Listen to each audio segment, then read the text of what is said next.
السلام علیکم ورحمۃ اللہ وبرکاتہ۔ امید کرتے ہیں آپ تمام حضرات خیر و عافیت کے ساتھ ہوں گے۔ آج ہم آپ سے دعا کے متعلق چند باتیں عرض کریں گے۔ امید کرتے ہیں آپ ہماری بات کو غور سے سماعت کریں گے۔ اللہ کے نبی صلی اللہ علیہ وسلم نے دعا کی بڑی اہمیت بتلائی ہے، اور حدیث پاک میں دعا کے بارے میں یہ کہا گیا کہ دعا خود ایک عبادت ہے۔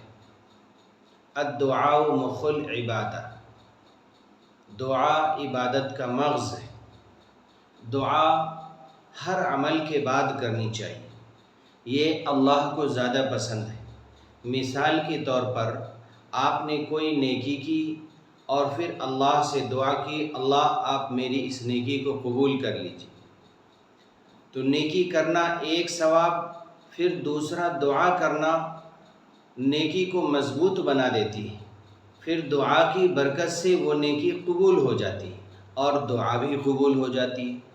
اللہ کے نبی صلی اللہ علیہ وسلم فرماتے ہیں کہ جیسے ہر نماز کے بعد ہم اور آپ اور دنیا اسلام دعا کر رہے ہیں کہ اللہ آپ ہماری اس نماز کو قبول فرما، ابھی جو ہم نے عبادت کی ہے آپ اسے قبول فرمائیے۔ دعا کرنے کی برکت سے اللہ تعالیٰ ہونے والی عبادت کو قبول فرماتے ہیں اور نیکی کو قبول فرماتے ہیں۔ دعا اتنی تاثیر رکھتی ہے کہ آپ کے اوپر آنے والی مصیبتوں کو اللہ دعا کی برکت سے روک لیتا ہے۔ آپ پر آنے والی آزمائش کو اللہ پاک دعا کی برکت سے روک لیتا ہے۔ پتہ چلا کہ دعا بہت ہی اہمیت کی چیز ہے۔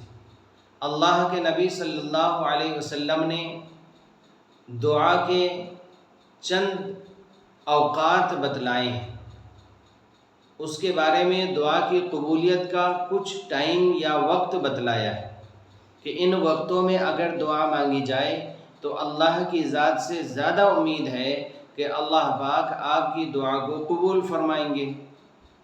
سب سے پہلے ہم جمعہ کے دن کے بارے میں بات کرتے ہیں۔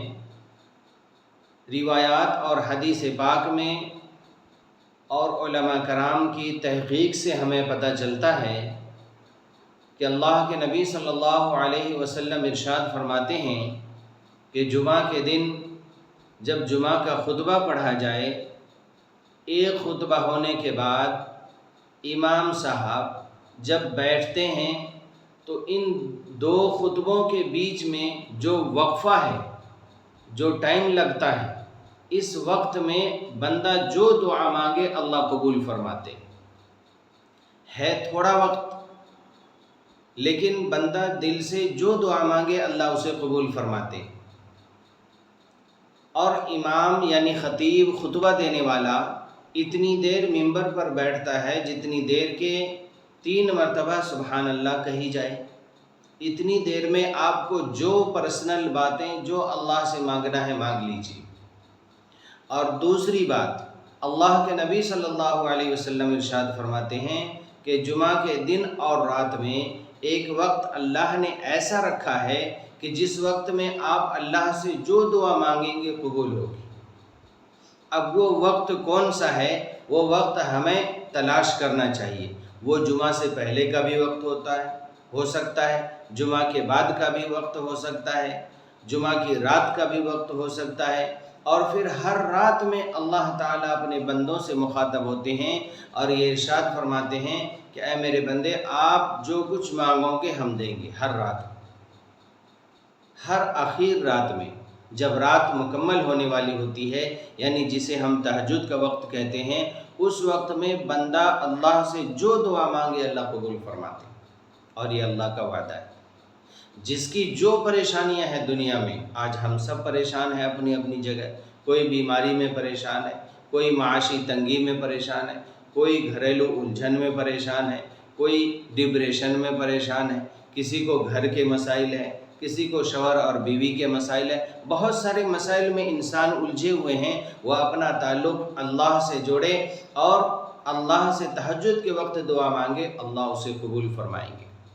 تیسری بات، اللہ کے نبی صلی اللہ علیہ وسلم ارشاد فرماتے ہیں عصر کے بعد سے لے کر مغرب کا وقت، یہ وقت فرشتوں کے بدلنے کا ہوتا ہے۔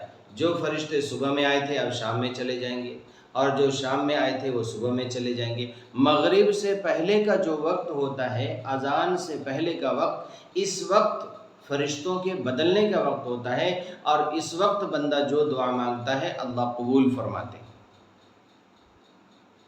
اس لیے محترم بزرگوں اور دوستو، ہم اپنی دعا سے اپنے اوپر آنے والی مصیبتوں کو روک سکتے ہیں، اپنی زندگی کو آسان بنا سکتے ہیں۔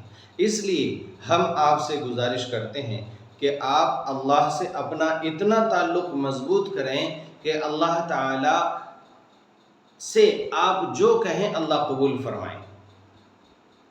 اور اللہ کے نبی صلی اللہ علیہ وسلم ارشاد فرماتے ہیں کہ جب بندہ اللہ سے مانگتا ہے اللہ اس سے خوش ہوتے ہیں، جو جتنا مانگتا ہے اللہ اس سے اتنے زیادہ خوش ہوتے ہیں، اور نہ مانگنے سے اللہ ناراض ہو جاتے ہیں۔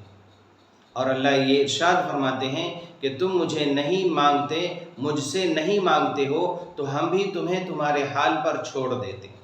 اس لیے محترم بزرگ اور دوستو، اگر آپ کو اللہ سے تعلق جوڑنا ہے، اللہ سے محبت کرنا ہے، تو آپ اللہ سے بار بار مانگنا سیکھیں، بار بار مانگنا سیکھیں۔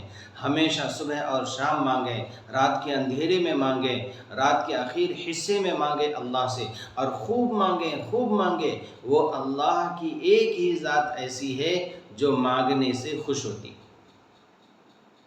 اور اپنے بندوں سے بہت زیادہ خوش ہوتی۔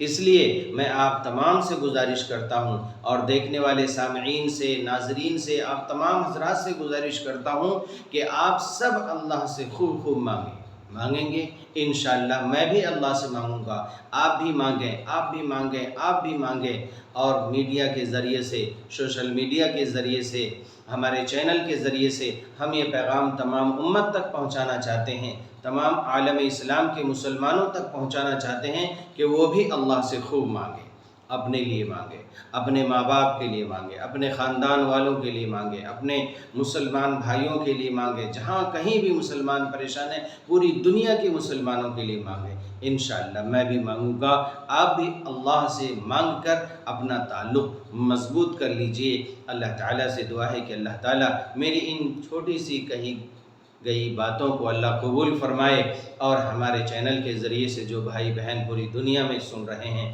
اللہ ان کو بھی عمل کی توفیق عطا فرمائے۔ وآخر دعوانا ان الحمد للہ رب العالمین۔ السلام علیکم ورحمۃ اللہ وبرکاتہ۔